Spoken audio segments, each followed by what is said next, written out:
এয়া আমাৰ বিশ্বকোষ একদম নতুন সংস্কৰণ। আজি এসপ্তাহ হৈছে নতুনকৈ মুদ্ৰণ হৈ অহা। এই প্ৰথমৰ পৰা 10 নম্বৰ খণ্ডলৈকে আছে। যিসকল পাঠকে বিশ্বকোষ সংগ্ৰহ কৰা নাছিলে, দীৰ্ঘদিন বিচাৰি আছিলে, আমাৰ পদাংক দা বুক কেফেত আহিলে এই বিশ্বকোষ সংগ্ৰহ কৰিব পাৰিব। এইফালে আমাৰ গোটেইখিনি খুব ভাল সাহিত্য আছে, উপন্যাস, গল্প, প্ৰবন্ধ, অনুবাদ, আৰু ইয়াত আমাৰ কিছুসংখ্যক অনুবাদ সাহিত্যৰ কিতাপ আছে, ইংৰাজী সাহিত্যৰ কিতাপ আছে। ইংৰাজী সাহিত্যৰ এইখন খুব ভাল কিতাপ আহিছে, 11 ষ্টৰিজ, শিৱানন্দ কাকতি। তেওঁ এজন খুব প্ৰসিদ্ধ গল্পকাৰ। আনহাতে আপুনি এইফালে আহিব, যিসকল অসমীয়া সাহিত্যৰ দিগ্গজ, প্ৰাতস্মৰণীয় ব্যক্তি, তেখেতসকলৰ ৰচনাৱলী আমাৰ ইয়াত পাব। বেজবৰুৱা গ্ৰন্থাৱলী আকাৰে আছে, নৱকান্ত বৰুৱা ৰচনাৱলী আমাৰ সংগ্ৰহত আছে, মিত্ৰদেৱ মহন্ত শিশু সাহিত্য সমগ্ৰ আছে, ৰজনীকান্ত বৰদলৈ উপন্যাস সমগ্ৰ আছে, ভৱেন্দ্ৰনাথ শইকীয়া নিৰ্বাচিত নাট্য সংগ্ৰহ আছে, ৰত্নকান্ত বৰকাকতিৰ ৰচনা সম্ভাৰ আছে, ৰঞ্জু হাজৰিকাৰ উপন্যাস সমগ্ৰ আছে। সেইদৰে প্ৰায় সংখ্যক ৰচনাৱলী আমাৰ সংগ্ৰহত আছে। আৰু আপুনি এইফালে আহিলে আমাৰ দেখা পাব আমাৰ যিসমূহ অসমীয়া আলোচনীৰ, আমাৰ অসমীয়া সাহিত্যৰ ভেটি গঢ় দিয়া আলোচনীসমূহ, জোনাকীৰ একত্ৰ সংকলন অলপতে ওলাইছে অসম সাহিত্য সভাৰ পৰা, আমি সংগ্ৰহ কৰি আনি ৰাখিছোঁ।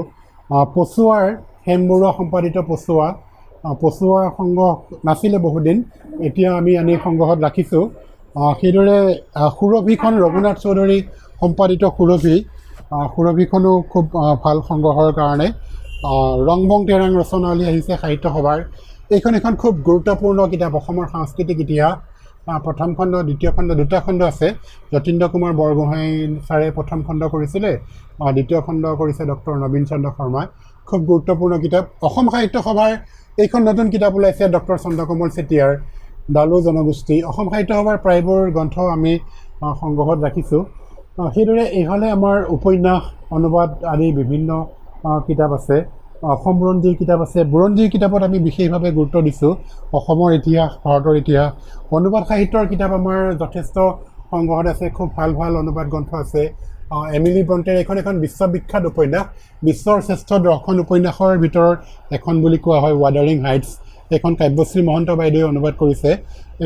এইদৰে আমাৰ যথেষ্ট, বানু মুস্তাকৰ এইখন 2025 বৰ্ষৰ আন্তঃৰাষ্ট্ৰীয় বুকাৰ বঁটা প্ৰাপ্ত হাৰ্টলেম্পৰ অসমীয়া অনুবাদ হৃদয়ে চাকি, আমাৰ ডক্টৰ ভৱেন্দ্ৰ কলিতাই অনুবাদ কৰিছে।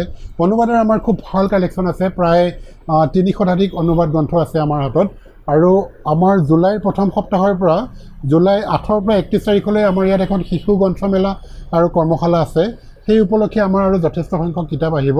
অসমীয়া সাহিত্যক প্ৰতিনিধিত্ব কৰা প্ৰায় সংখ্যক কিতাপেই আমাৰ ইয়াতে উপলব্ধ হ'ব। লগতে ইংৰাজী সাহিত্যৰো কম পৰিমাণে কিতাপ থাকিব, বাংলা সাহিত্যৰো অলপমান কিতাপ থাকিব। সাহিত্য একাডেমী আৰু নেশ্যনেল বুক ট্ৰাষ্টৰ গ্ৰন্থ আমাৰ তাত থাকিব। আমাৰ অক্সফৰ্ড ইউনিভাৰ্চিটি প্ৰেছৰ পৰা কিছুসংখ্যক গ্ৰন্থ অলপতে অহা 2 তাৰিখ মানে পাবহি, সেইখিনিও আমাৰ ষ্টকত থাকিব। আৰু যিসকল গ্ৰন্থপ্ৰেমী আছে তেওঁলোকে পদাংক দা বুক কেফেলৈ আহিলে নিশ্চিতভাৱে গ্ৰন্থৰ মাজত জিৰাব পাৰিব, এখন টেক বহিব পাৰিব। আৰু মই বিনম্ৰভাৱে অনুৰোধ জনাম, আমি পাঠকৰ সঁহাৰিৰ অপেক্ষা কৰিয়ে ৰৈ থাকোঁ।